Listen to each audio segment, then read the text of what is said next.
A mensagem dessa manhã, ela é baseada no texto de 2 Coríntios e tem como tema a conversão é uma vitória sobre o inimigo. Na verdade, o texto é praticamente o mesmo da semana passada, o texto é o mesmo da mensagem anterior, mas aqui eu quero chamar a sua atenção para alguns aspectos um pouco mais focados daquilo que a gente leu. Então vamos ler o que a Bíblia diz? 2 Coríntios 4, de 3 a 6. Muito obrigado. Mas se o nosso evangelho está encoberto, para os que estão perecendo é que está encoberto. O Deus desta era cegou o entendimento dos descrentes, para que não vejam a luz do evangelho da glória de Cristo, que é a imagem de Deus. Mas não pregamos a nós mesmos, mas a Jesus Cristo, Senhor, e a nós como escravos de vocês por causa de Jesus. Pois Deus que disse das trevas resplandeça a luz, Ele mesmo brilhou em nossos corações para a iluminação do conhecimento da glória de Deus na face de Cristo. E também Atos 26, 17 e 18. Eu o livrarei do seu próprio povo. Deixa eu falar um pouquinho do contexto aqui. O apóstolo Paulo está contando uma experiência dele, ele está contando o testemunho dele. Ele está dando uma satisfação a respeito do ministério dele, e aí então lá no meio ele diz que o Senhor, ele se encontrou com Jesus. Vocês lembram de Atos capítulo 9, quando o apóstolo Paulo se encontra com o Senhor Jesus, e aí ele diz que ouviu do Senhor essa palavra: eu o livrarei do seu próprio povo e dos gentios aos quais eu o envio, para abrir-lhes os olhos e convertê-los das trevas para a luz e do poder de Satanás para Deus, a fim de que recebam o perdão dos pecados e a herança entre os que são santificados pela fé em mim. Ora, o que o apóstolo Paulo, tanto o que ele disse lá no testemunho, lá em Atos 26, quanto o que ele escreve para a igreja em Corinto, é sobre uma cegueira espiritual produzida. Ela não é natural, ela é produzida. Veja que o texto diz: o Deus desta era cegou o entendimento. Obviamente nós não estamos falando de uma cegueira física, nós estamos falando aqui da cegueira espiritual, do entendimento a respeito do evangelho. Qual que é o objetivo do diabo em cegar as pessoas? Para que as pessoas não vejam a luz do evangelho da glória de Cristo, qual a imagem de Deus. Para que não haja conversão, para que não haja libertação, para que não haja mudança de vida. E eu quero mostrar para você hoje que a conversão é uma quebra importante dessa ação satânica nas vidas das pessoas. Ouça o que eu falei: a conversão não é frequentar uma igreja, não é fazer um cursinho bíblico. A conversão, a mudança de vida, a mudança mental, a mudança espiritual, a mudança das emoções, a mudança do sentimento, tudo que muda quando a gente se converte ao Senhor. Ora, quando a gente fala em entendimento, a palavra grega para entendimento, ela fala aí da percepção das coisas, da percepção das coisas. Olha que interessante, um pouquinho antes, é que você não está com a Bíblia aberta aí, né?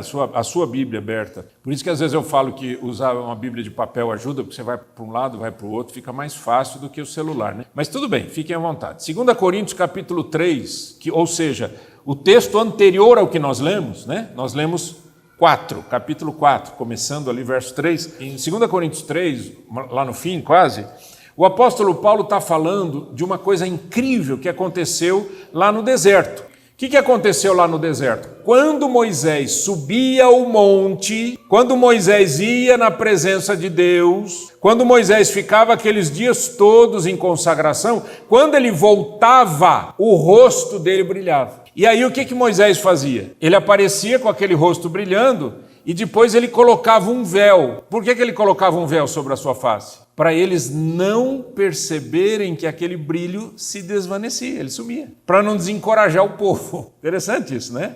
Então ele vinha com aquele rosto brilhante, depois punha um véu e as pessoas continuavam imaginando que o brilho estava ali atrás do véu. Mas na verdade desvanecia. Então o que Paulo está dizendo? Ele está dizendo assim, que o que acontece hoje, na época que ele está escrevendo a carta, né? O que acontece hoje, ele diz no versículo 14, que os sentidos, que é a mesma palavra de entendimento no grego, os sentidos deles se embotaram. O que é embotar? Fica completamente anuviado, não fica claro, né?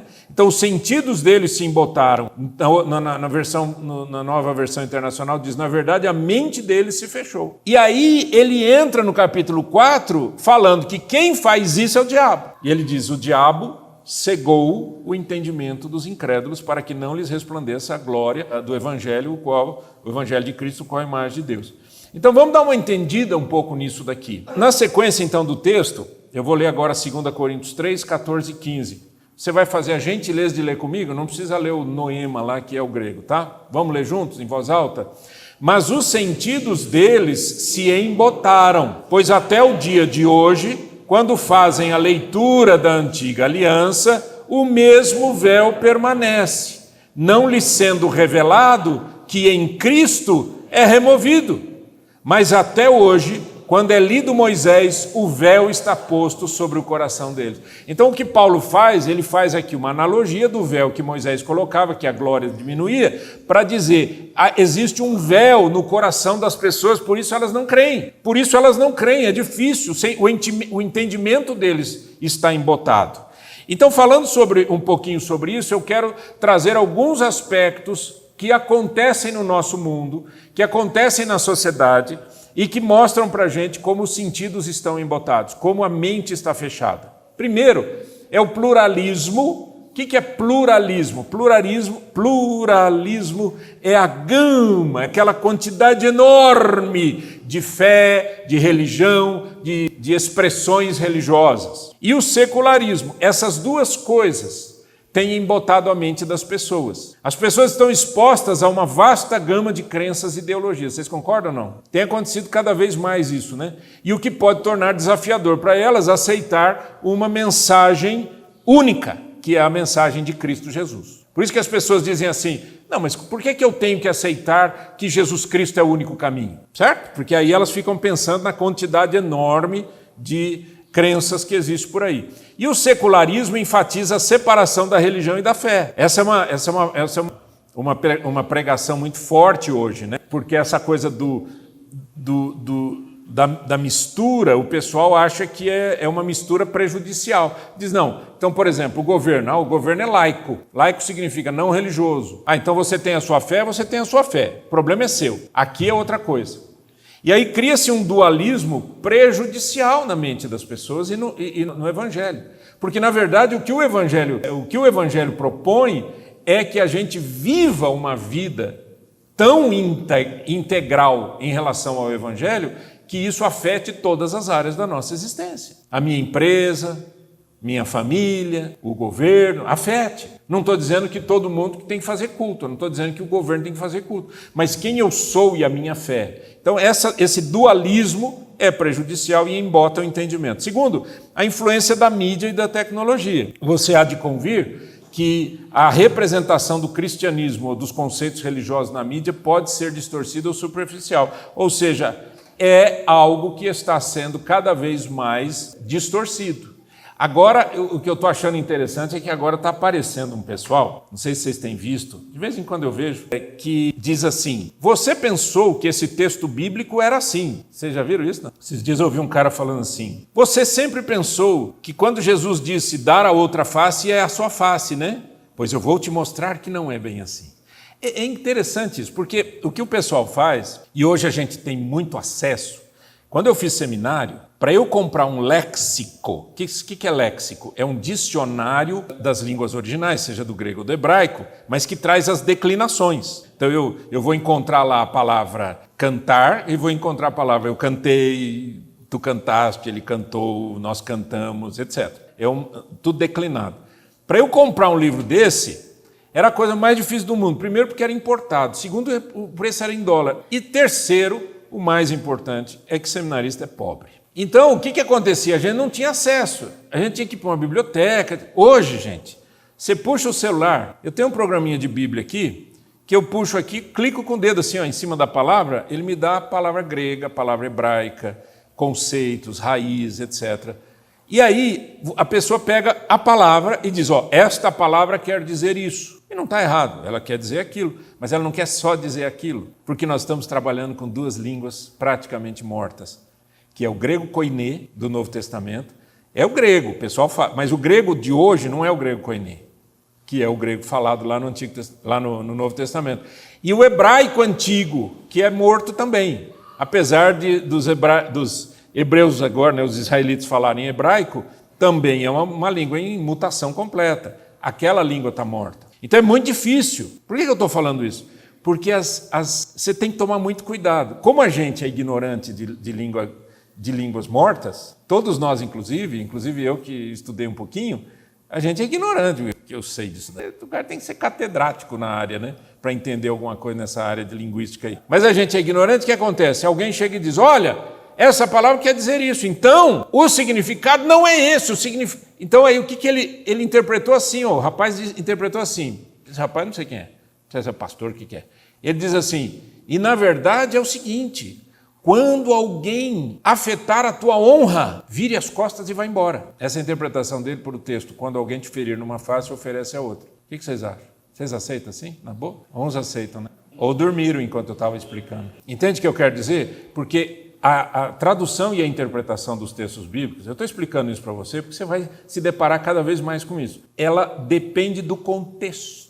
Você tem que ler o texto no contexto. Então, o que está acontecendo? Todo mundo sabe tudo de Bíblia hoje em dia. As redes sociais e a internet podem criar câmaras de eco, onde as pessoas são expostas principalmente a ideias e crenças que reforçam suas perspectivas pré-existentes. Em outras palavras, as pessoas estão falando aquilo que os outros querem ouvir, aquilo que atesta aquilo que a pessoa já acredita. E, consequentemente, embota, anuvia, tira a clareza do Evangelho. Outra questão é desafios intelectuais científicos. Desde sempre, os cristãos lutam com essa questão. Por quê? Porque muita gente diz, não, isso é a ciência não tem nada a ver com a Bíblia não tem nada a ver com a ciência, a fé e a razão são duas coisas completamente distintas. Não são, necessariamente não são, mas aparece tudo isso. As filosofias materialistas, a maneira como a pessoa pensa. Existe uma coisa que se chama relativismo filosófico. Relativismo filosófico é o que a gente está vendo hoje em dia crescer cada vez mais. É quando as pessoas dizem, essa é a minha verdade. Vocês já ouviram falar essa frase? Essa é a minha verdade? Quem já ouviu falar essa frase? Porque às vezes só eu que ouvi. Não. Já ouviu falar? A pessoa está conversando com você dizendo, não, sabe, a minha verdade é essa. A sua eu não sei qual é. Só que isso daí chama-se relativismo filosófico. O que é isso? Tudo é relativo. Tudo é relativo. Aí um aluno mandou para o professor dele fez um trabalho sobre relativismo filosófico, entregou para o professor deu 0. Aí ele foi reclamar com o professor, porque o trabalho estava muito bem feito, cientificamente falando, estava muito bem feito. Aí ele falou assim, por que o senhor me deu 0 se o meu trabalho está bem feito? Ele disse, porque você escreveu em papel azul, e essa não é o que eu gosto. Cada um tem a sua opinião, não tem? É claro que depois o professor estava ensinando ele alguma coisa e deu a nota 10 lá, sei lá. Mas a ideia qual é? A ideia é que eu preciso tomar muito cuidado com isso. Porque uma coisa é a minha opinião e outra coisa é quando eu faço isso com a verdade bíblica. Quando você diz, a salvação é por Cristo, e alguém olha para você e diz assim, essa é a sua opinião. Cuidado, porque isso entrou em todos os lugares. E com esse negócio de igreja muito grande, olha, eu quero fazer aqui em inglês tem uma palavra que o pessoal utiliza e muitas vezes você vê isso antes de um vídeo, chama disclaimer, né? Disclaimer. Ou seja, deixa eu explicar primeiro que eu não tenho nada contra a igreja crescer, até porque a igreja precisa crescer, porque significa que ela está ganhando novas vidas para Cristo, tá bom? Ponto final. Entenderam isso? Não? Tá. Mas com esse crescimento feito a toque de caixa, o crescimento pelo crescimento, o número pelo número, é que ninguém pergunta. Mas se você sentar com as pessoas do teu lado num culto e perguntar para elas o que elas entendem do Evangelho, você vai ouvir de tudo. Você vai ouvir de tudo, superstição, budismo, filosofias, zoroastrismo, até ateu tem, mas está lá. Aí você vai dizer assim, mas então qual é o problema? O problema é que a gente precisa gastar tempo para crescer. Ninguém cresce a toque de caixa, gente.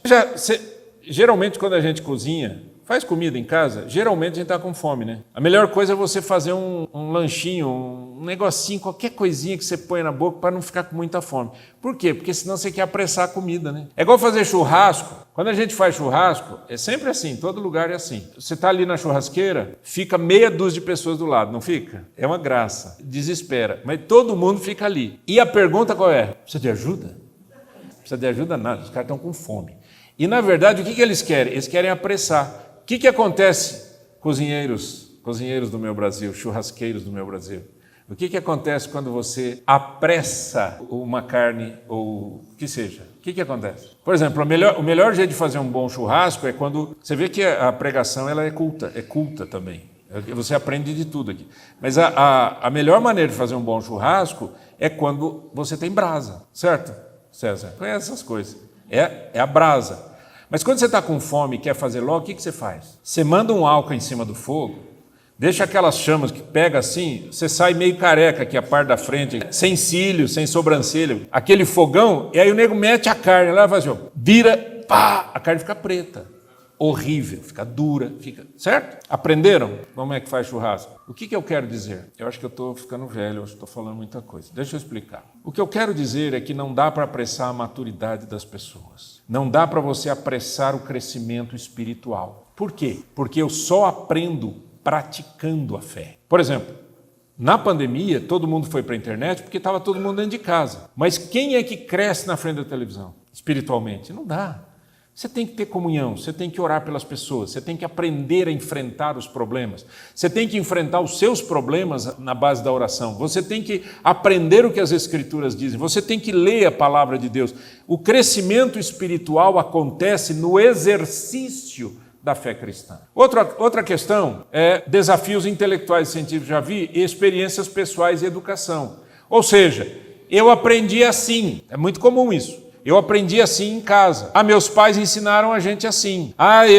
O meu pai me disse que eu tinha que crescer e quando eu ficasse adulto eu escolheria o caminho. Você já viu isso tantas vezes, né? E isso gera o quê? Gera uma dificuldade da pessoa em aceitar o evangelho. Porque o evangelho ele é contra a cultura e ele é contra costumes. O evangelho não é costume. Costume, gente, costume do que a gente pratica. O evangelho ele é muito além disso tudo. Mas ele transforma a vida das pessoas, sim ou não? E o que acontece? O que acontece é que as experiências e os costumes familiares impedem muitas vezes a pessoa entregar a vida para Cristo, porque ela não acredita daquela maneira, ela não aprendeu daquele jeito. Então leva em consideração isso. No entanto, você vai dizer assim para mim, mas pastor, você começou falando que o diabo cega as pessoas, aí você falou de uma série de conceitos humanos. Qual é a relação dessas duas coisas? Então vamos lá. Primeiro, princípio bíblico, leia comigo em voz alta, 1 João 5,19, sabemos que somos de Deus e que o mundo todo está sob o poder do maligno. Você acredita nisso? O mundo aqui, a palavra mundo aqui é o sistema. O sistema do mundo ele é maligno. O sistema do mundo é maligno. Você vê, existem bolsões de bondade, de generosidade, de um ajudar o outro, mas são bolsões. No resto... é destruição, é inveja, é cobiça, é morte. Por conta de quê? Exatamente porque o mundo jaz no maligno, porque o mundo está dormindo no maligno, porque o mundo está afetado e morto pelo maligno. Então até os conceitos humanos são influenciados pelo diabo. E por que o diabo faz isso? Porque o princípio, na boca do apóstolo João aqui, o princípio das coisas é que o diabo é o diabo porque ele transgride, ou ele transgrediu. Era um anjo que transgrediu, era um anjo que queria ser como Deus, era um anjo que quis o lugar de Deus. Na hora que ele transgrediu, o texto bíblico diz, aquele que pratica o pecado é do diabo, porque o diabo vem pecando desde o princípio. Então o que o diabo quer dos seres humanos? Que as pessoas se afastem de Deus e transgridam cada vez mais. Vocês estão acompanhando, queridos? Está ajudando a pensar um pouquinho? Ok? Quais são alguns dos instrumentos que o diabo utiliza para cegar as pessoas? Primeiro, dúvidas e descrenças. Foi assim que Deus disse? Aliás, eu quero fazer aqui um concerto que na mensagem passada eu disse que a minha esposa tinha me falado um negócio de Eva, lembram? Que Eva tinha dito, eu falei uma coisa que ela não falou. E na verdade o que ela falou foi, Dona Vera, eu não falo mais porque eu falei errado aí. Fala, meu amor.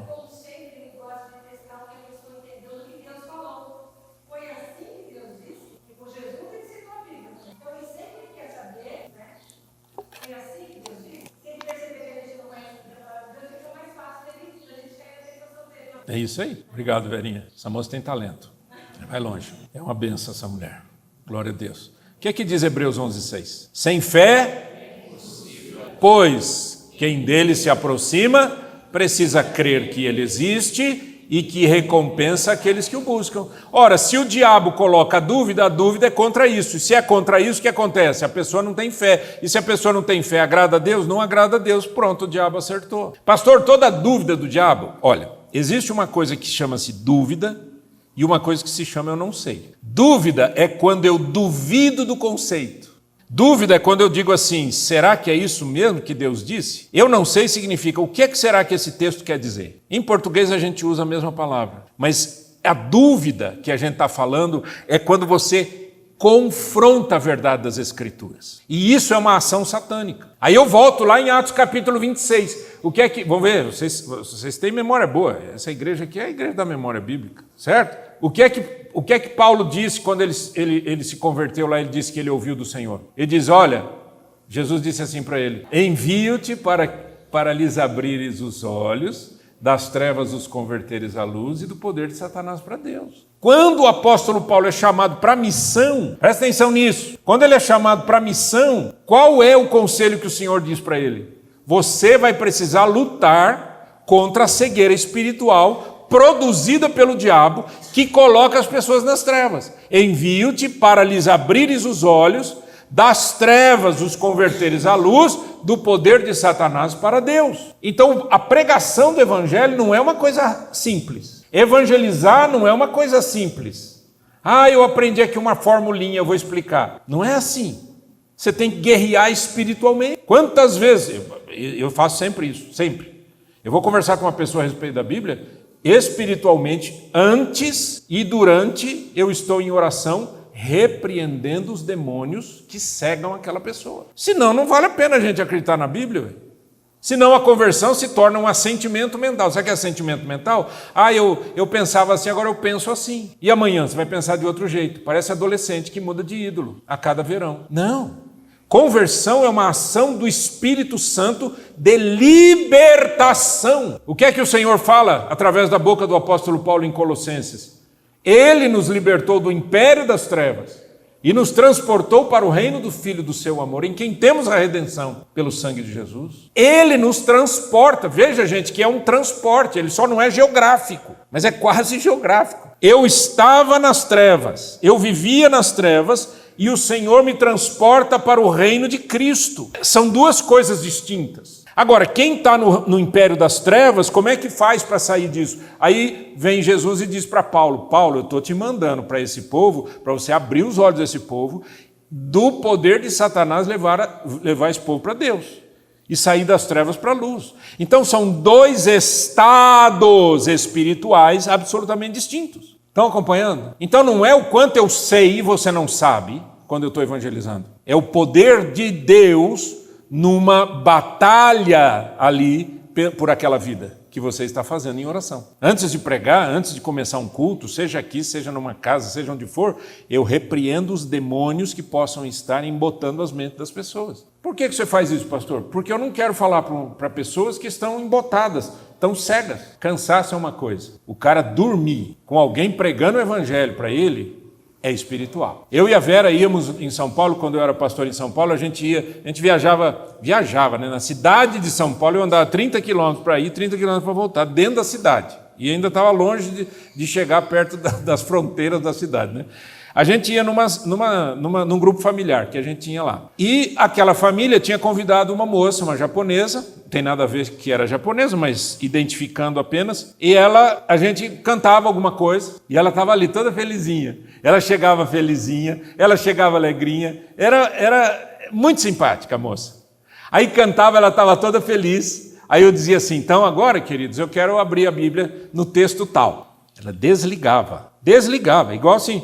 Clique, desligou. Era um robô. Quando eu dizia, então terminando, amém, glória a Deus, ela fazia assim, ó, alegrinha, ia participar, comer bolachinha, tomar Coca-Cola. Isso foram algumas semanas assim, e a gente orando. Teve um dia que eu falei, então vamos abrir a Bíblia, ela Acordou, coisa desse tamanho. E aí depois nós vamos ficar sabendo que aquela menina tinha recebido a Cristo. Olha que poder que tem o Evangelho. Olha que poder que tem o Evangelho, queridos. A pessoa dorme. Culto, muitas vezes. Quando você me vê assim dando uns gritos, você pode ver que eu não sou muito de gritar. Mas quando eu dou uns gritos assim, pode ter certeza que tem alguém dormindo. Tá certo que a gente vai vencer isso em oração, mas dar um berro de vez em quando ajuda. Outra ferramenta do inimigo, distrações mundanas. Mateus 13, 22. Quanto à semente que caiu... Você lembra da parábola do semeador? Eis que o semeador saiu a semear. Uma parte da semente caiu à beira da estrada, uma parte caiu entre os espinhos, uma parte caiu no solo rochoso e outra parte caiu em solo fértil. Essa é a parábola do Senhor, depois ele vai explicar. E aqui ele está explicando, Mateus 13, 22. Quanto à semente que caiu no meio dos espinhos, esse é o caso daquele que ouve a palavra, mas a preocupação desta vida e o engano das riquezas a sufocam, tornando-a infrutífera. Você vê o cuidado que a gente tem aqui nessa igreja, quando a gente é no momento do ofertório, de falar em dinheiro. Vocês perceberam? A gente fala, porque é bíblico, mas o cuidado que a gente vai devagarinho, né? Devagar e tal, não sei o quê, certo? E tem gente que é capaz, ninguém me falou nada, não, fiquem tranquilos, tá? Isso é coisa do passado. Tem gente que é capaz de sair do culto dizendo assim, não volto mais àquele lugar porque eles só falam em dinheiro. Muito comum isso acontecer. Na verdade, não é porque alguém falou em dinheiro, é porque a pessoa só ouve isso. A preocupação dela é dinheiro, a preocupação dela é ganhar, a preocupação dela é construir, a preocupação dela é comprar, a preocupação dela é prazer, é viajar, é ter, é mostrar o poder que tem, ou que seja. Mas são distrações que o Senhor diz, a semente é a palavra de Deus, lembram?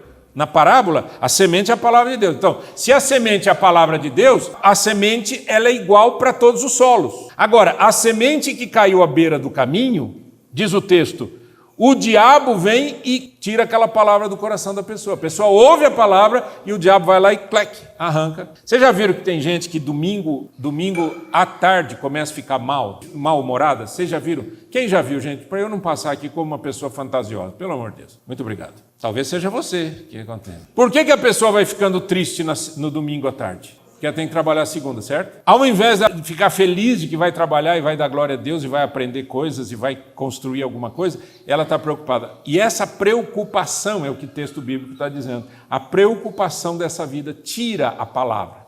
Aí a pessoa, domingo de manhã, ela foi ao culto, ouviu uma palavra de Deus, aprendeu que a gente precisa viver pela fé e diz, poxa, é isso que eu preciso fazer. Chega domingo à tarde, azeda.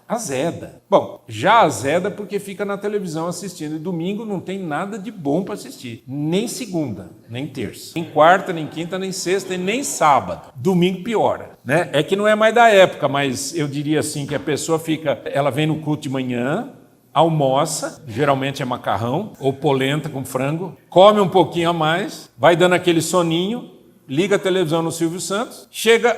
A hora que dá aquela despertada é 4 horas da tarde, estava com o olho aberto o tempo todo, mas estava dormindo, estava fazendo digestão. A hora que acorda, tem que trabalhar amanhã. Angústia, por que eu não nasci rico? Por que a minha família não é milionária? Meu Deus, que coisa horrorosa. E o diabo arrancou aquela palavra de Deus do teu coração, tirou de você a fé, na hora. Ô pastor, deixa eu te fazer uma pergunta. Pode fazer, irmão, irmã. Pastor, é o seguinte... Do jeito que você está falando, parece que a gente assim é meio fraco. Por que a gente, quando crê, não crê e aquele troço fica grudado no coração da gente e ainda não larga mais? Por que você acha? Porque nós não somos máquinas, gente. Nós somos seres humanos. Nós pensamos, nós raciocinamos, nós sonhamos, nós planejamos, nós temos frustrações, nós temos alegria, nós temos tristeza, nós somos gente. E a fé, ela não pode estar acondicionada na sua mente. A fé, ela está no teu espírito. Essa é a diferença. Por isso que você tem problema na vida? Sim ou não? Você tem dificuldades em algumas áreas da vida? Sim ou não? Você tem que resolver uma série de coisas na sua vida? Sim ou não? Eu também. E por que eu venho aqui na frente pregar sobre isso e falar sobre fé? Porque no meu coração tem assim, ó, essa aqui é a área emocional, essa aqui é a área espiritual. Na minha área espiritual não tem nenhum problema. Na minha área espiritual é fé no Senhor, é andar com Jesus, é buscar o Senhor, é orar, confiar. Na minha área emocional e física, eu tenho um monte de rolo que eu tenho que resolver. E quem me dá forças para vencer aqui é a minha fé em Cristo. Deu para entender? Agora, se a sua fé aqui está afetada, você não resolve nada. e entra em pânico, em desespero. Estão acompanhando? Sobre o que é que o pastor está falando? O pastor está dizendo o seguinte, que existem ferramentas que o diabo utiliza para nos cegar, e cegar não só o descrente, mas cegar a cada um que parou de vigiar. O que é que Jesus disse? Vigiai e orai para que não... Para quê, gente? Vigiai e orai para quê mesmo? Para não cair em tentação. Aí ele diz, por quê? O espírito está pronto, mas a carne é fraca. Por que eu tenho que orar se o Senhor já mudou a minha vida internamente? Porque a minha carne é fraca.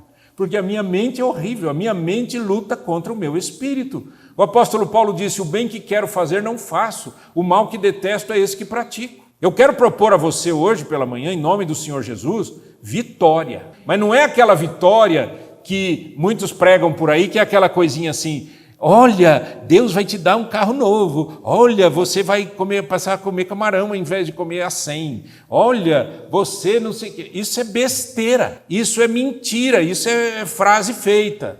Eu quero transformar, em nome de Jesus, essa pregação em vitórias espirituais para eu enfrentar o mundo que jaz no maligno. Nossa, pastor, eu estava tão bem espiritualmente. Quantas vezes eu vi isso? Nossa, eu estava tão feliz, tão bem espiritualmente. Nossa, fui conversar com o meu chefe, ele me deu uma lambada, pastor. Ó, acabou comigo. Se você fosse pastor, o que você responderia para essa pessoa? Ô fé fraca que você tem. Os problemas no nível mundo são existentes e vão piorar. Outro dia eu falei isso para uma pessoa. Eu falei, segundo o que as Escrituras ensinam em Romanos capítulo 1, as coisas vão piorar. E a pessoa me disse assim, não, tem profecias para o Brasil, para a gente melhorar. Não, então você acredita no que os outros falam e não no que a Bíblia diz, tá bom, né? Vocês acham que o mundo está melhorando, sim ou não?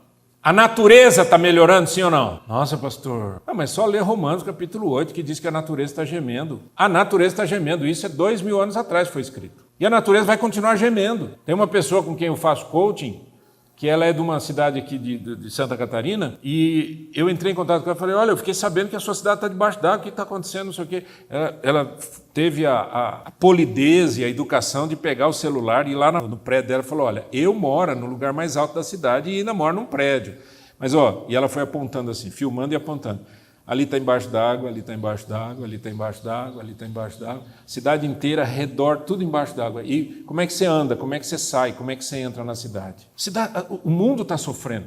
Agora, as pessoas estão sofrendo. Nós nunca vimos tanta tecnologia, tanta coisa linda acontecendo. Não é? Bonita mesmo. Eu gosto de tecnologia, então para mim isso tudo é muito bonito. Mas nunca tivemos uma população tão doente, com famílias tão desestruturadas, com pessoas tão más, pais matando filhos, filhos matando os pais, marido matando a mulher, mulher matando o marido, um batendo no outro, um brigando com o outro, um esfaqueando o outro. O que está acontecendo com o nosso mundo? Ai, pastor, graças a Deus a gente mora no Brasil, né? Graças a Deus já não tem guerra. Mas pode ter. E o que você faz com a sua fé? Aquela fé superficial da pregação da prosperidade, de que tudo é bom, tudo é maravilhoso, você vai ficar rico depois que você entregar a sua vida para Jesus.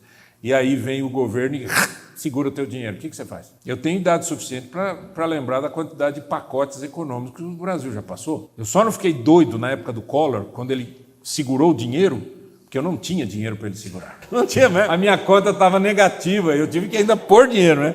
Mas não pegou. Então, o pessoal na igreja, tinha gente que falava assim, pastor, eu estou desesperado, todas as minhas economias foram pegas pelo governo. Eu dizia, olha, eu sinto muito, realmente é difícil, mas eu não conseguia imaginar o que significava isso, porque eu não tinha dinheiro. Às vezes é bom não ter, mas tudo bem, não é bom não. Mas o que eu quero dizer é o seguinte, não é essa pregação que a gente está fazendo. Quando o apóstolo Paulo diz que o Senhor disse para ele, envio-te para lhes abrir os olhos, das trevas os converteres à luz, do poder de Satanás a Deus, significa que a conversão, ela quebra o poder do diabo ali. E sabe o que mais? Quando uma pessoa se converte nessa casa, começa um novo processo nessa família, um processo de bênção que começa a destruir as maldições. Claro, a gente tem que orar, a gente tem que fazer um monte de coisa, mas a questão que eu quero dizer é que sem Cristo, a pessoa simplesmente vive um rio caudaloso de maldições. Se você não acredita em maldições, leia Deuteronômio capítulo 28, 29. Está lá. Outra coisa, e eu não vou gastar tempo nisso, mas você já falou sobre isso, falsos mestres e doutrinas estão aumentando, né? Os falsos mestres.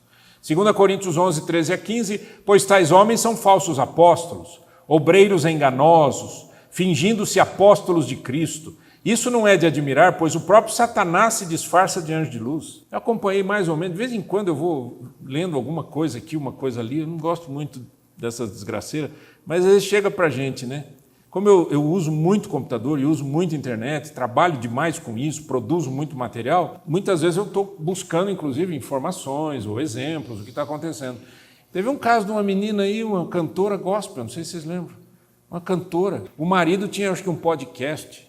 O cara é meio esquisito, mas ele tinha lá um podcast e tal, falando das coisas, não sei o quê, não sei o quê. Aí a menina sumiu. Aí ele começou, tudo crente, mais ou menos, certo? E aí ele começou a dizer que, ai meu Deus, não sei o que aconteceu. Ela saiu para um evento cristão, ela foi cantar num evento, sumiu, desapareceu, a gente não sabe, nós estamos todos desesperados. Ele tinha criado um evento mentiroso, fake, ela foi num evento fake e, na verdade, ela encontrou com o matador que ele tinha contratado. Aí a polícia começou a fazer mais e descobriu que tinha um cara que não era cristão, evangélico, não era católico, nem nada, mas ele se denominava bispo, era amante desse cara. E ele também está envolvido.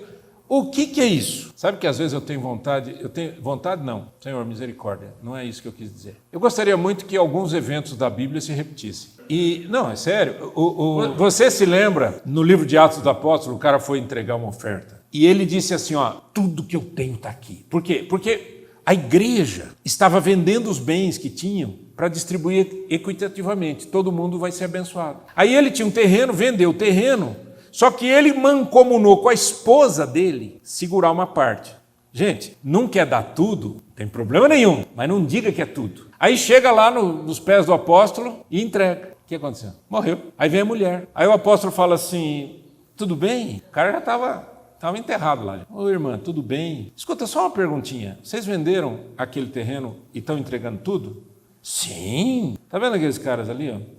Eles acabaram de enterrar teu marido e vão enterrar você também. Puf, a mulher morreu, já enterraram a velha também. E às vezes eu acho que essas coisas não acontecem mais porque as igrejas deixaram de crer no poder de Deus. É mais fácil fofocar, é mais fácil falar mal dos outros, do que a gente orar ao Senhor e dizer, Senhor, por misericórdia, atua com a tua justiça. E ter discernimento para não acreditar em todo mundo. Na minha pregação de quase 50 anos, eu sempre disse a mesma frase. Eu digo para as igrejas por onde eu passei, não acreditem em tudo que eu falo, vão ver se na Bíblia é assim mesmo. Se não for, me chama a atenção. Mas se for, obedeça ao Senhor, porque aí você está debaixo de juízo. Porque eu não sou poderoso, poderoso é o Senhor. Um pouco mais na frente desse texto, 2 Coríntios capítulo 4, ele diz, nós temos esse tesouro em vaso de barro, para que a excelência do poder seja de Deus e não de nós. Falsos mestres, está aí. Ó. Vamos falar sobre a vitória de Jesus. Louvado seja o teu nome, Senhor. Primeira coisa que a gente tem que aprender. Leia comigo. Vamos ficar com a primeira frase. Portanto, sem submissão ao Senhor não adianta você expulsar os demônios. Um dia uns filhos de um judeu lá chegaram para um demoniado lá e falaram para os demônios assim, esconjuro-vos em nome de Jesus a quem Paulo prega. O demônio falou assim, conheço quem é Jesus, conheço quem é Paulo, e vocês quem são? E a Bíblia diz que o endemoniado correu atrás dos caras e bateu neles e arrancou a roupa deles e eles saíram correndo nus. Maior vergonha do mundo. Você já expulsou o demônio? Você já orou para a pessoa ficar livre de uma obra satânica? É uma das coisas mais tristes que eu já passei. É mais triste do que visitar uma pessoa na UTI sabendo que a pessoa está morrendo. Por quê? Porque você sabe que aquela pessoa se tornou ali apenas um objeto na mão do diabo. E ela sofre com aquilo. Então expulsar é uma benção.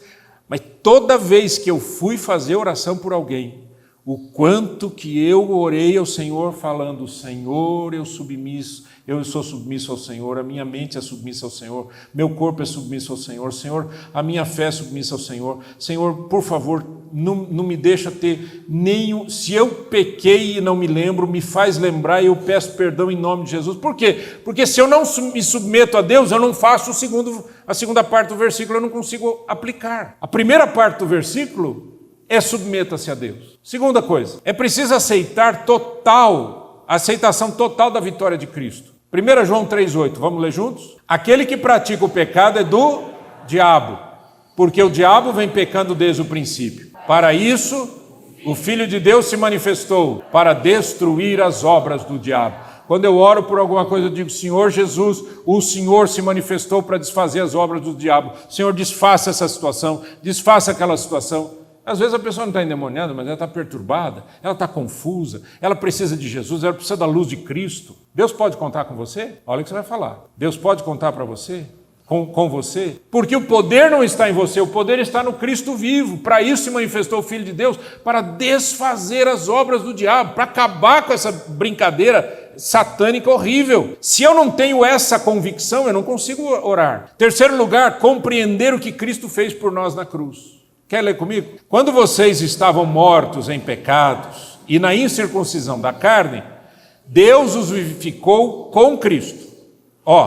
Minuto.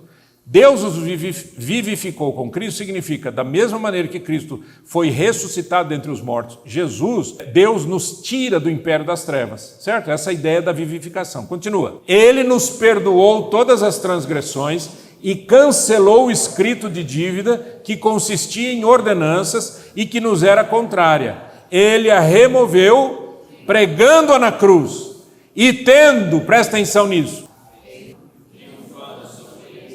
Lembra que eu falei que não existe guerra espiritual porque não existem duas forças poderosas antagônicas? Não é assim. Deus é todo-poderoso. A Bíblia diz que quando Cristo morreu na cruz, ele despojou os poderes e as autoridades, fez deles um espetáculo público, triunfando sobre eles na cruz. Quando alguém pensou que Jesus estava sendo vencido na cruz, Jesus estava vencendo a morte, vencendo o diabo, vencendo toda a obra satânica. Você tem que entender isso. Quando você vive uma fé nesse nível, você sabe que o Senhor Jesus é quem vai à frente. É o Senhor Jesus. Ai, pastor, eu tenho uma pessoa tão difícil lá no trabalho que eu tenho que enfrentar, é uma luta, é uma dificuldade. Você não tem que enfrentar, vai buscar o Senhor. Por quê? Olha aqui. Quarto, foco no inimigo correto, gente. A nossa luta não é contra seres humanos, mas contra os poderes e autoridades, contra os dominadores desse mundo de trevas, contra as forças espirituais do mal nas regiões celestiais. A minha luta não é contra você, a minha luta não é contra o Mané, com Joana, Maria, a minha luta não é contra o chefe ruim, a minha luta não é contra a minha luta é contra os demônios, contra esse império das trevas. A minha luta é espiritual, eu venço em oração. Se você não tem essa consciência, você sofre, você vive irritado, vive com estresse, vive com dor no estômago, porque você está o tempo todo somatizando, você está pegando a coisa física, jogando para a sua emoção e somatizando no seu corpo. Você tem que aprender a lutar com as armas corretas. Aí vem a segunda parte de Tiago. Sujeitai-vos, portanto, a Deus, mas resisti ao diabo e ele fugirá de vós. Resista ao diabo. Eu já vi gente fazer oração assim: Senhor, por favor, paizinho, manda o mal embora daqui. Senhor, eu não gosto nem de falar o nome do Didi. Tem gente que eu acho que tem tanta intimidade com o diabo que chama o diabo de Didi. Seja bíblico. Senhor, eu submeto a minha vida a Ti em nome de Jesus. A minha luta não é contra aquela pessoa, mas é contra os demônios. Portanto, eu digo, espíritos imundos saiam dessa vida em nome de Jesus. Ai, pastor, que autoridade. Que autoridade? Está escrito na Bíblia. Lá, portanto, submetam a Deus, resistam ao diabo e ele fugirá de você. Não é para resistir por tabela. Ai, pastor, eu não gosto nem de falar o nome dele. Está com medo? Medo de quê? Se Jesus já fez todo o trabalho. Você tem que absorver pela fé o que o Senhor Jesus já fez. Ele já te deu a vitória. Agora, se você não se submete a Deus e não resiste ao diabo, o diabo fica lançando coisas, mentiras, fica criando dissimulação. Lembra daquele texto? Seja o vosso falar sim, sim, não, não. O que passar disso é procedência maligna. O que passa do sim e do não, ou seja, da verdade, é o quê? Dissimulação. Está assim de gente dissimulada nesse mundo. Assim, lotado de gente dissimulada. Pessoas que o tempo todo não vivem a verdade. Elas acham que ela tem que viver sempre na escuridão, no cinza. Quem gosta de escuridão é o diabo. Sai fora disso. Vamos resumir, gente? Primeiro, o diabo cega as pessoas. Ficou claro isso? Segundo, os conceitos humanos são enfatizados pelo inimigo para manter todos sob prisão. Ficou claro isso? Terceiro, o inimigo usa pensamentos, pessoas, doutrinas falsas para enganar. Sim? Mas Jesus Cristo venceu, vence e vencerá. Na cruz ele mostrou o seu poder, aleluia. Vamos ficar em pé? Vamos fazer essa declaração de fé? Nós vamos ler juntos, fazendo isso como se fosse uma declaração de fé. Nós vamos ler essa frase aqui, tá? Antes deixa eu explicar uma coisa aqui, ó. Ali eu falei que ele nos vivificou, ali ele diz, ele nos perdoou todas as transgressões. Deus em Cristo nos perdoou, mas se eu não pedir perdão, eu não experimento o perdão dele. E vou repetir uma coisa que eu falei aqui da outra vez. Se você não perdoa, você mantém a porta aberta para o inimigo na sua vida. Como disse aquela tradução que a gente leu, ele mantém a vantagem sobre você. Olha aqui, meus olhos azuis, presta atenção. Primeira pergunta: quem nasceu de novo pode mentir? As 3 pessoas concordam. Graças a Deus. Gente, isso é declaração de fé. Se você não abrir a sua boca, não funciona. Quem nasceu de novo pode mentir? Quem nasceu de novo pode dissimular? Quem nasceu de novo pode não perdoar? Eu preciso perdoar pela fé em Cristo. Porque eu tenho que ficar livre espiritualmente para poder vencer as batalhas da vida. Então, quando ele diz, ele nos perdoou todas as transgressões, o que é que o Senhor está esperando que eu faça? Que eu perdoe. Assim como Deus em Cristo vos perdoou, assim perdoai vós também. Pai nosso que estás no céu, santificado seja o teu nome. Venha o teu reino. Seja feita a tua vontade, assim na terra como nos céus. O pão nosso de cada dia dá-nos hoje. E perdoa as nossas dívidas, assim como... Olha como tem gente mentirosa nesse mundo fazendo a oração do Pai Nosso, como se a oração do Pai Nosso fosse um mantra. Mentiroso. Por que é mentiroso? Perdoa as nossas dívidas assim como nós perdoamos aos nossos devedores. Eu estou pedindo para Deus, perdoa da mesma maneira que eu estou perdoando. Você está ouvindo o que eu estou falando? Não. Ou você quer sair daqui manco? Só um pedaço que você entendeu, o resto, que você não... O pecado de estimação você continua mancando. Larga a mão, muda de vida. Então, ele nos perdoou todas as transgressões, cancelou a escrita de dívida, porque se você não perdoa, você não cancela dívidas, que continha ordenança que nos era contrária. Então agora vamos ler juntos isso aqui. Ele a removeu pregando-a na cruz, e tendo despojado os poderes e as autoridades, fez deles um espetáculo público, triunfando sobre eles na cruz. Aleluia. Pai, em nome de Jesus, nós confiamos na Tua palavra, confiamos naquilo que o Senhor tem preparado para nós.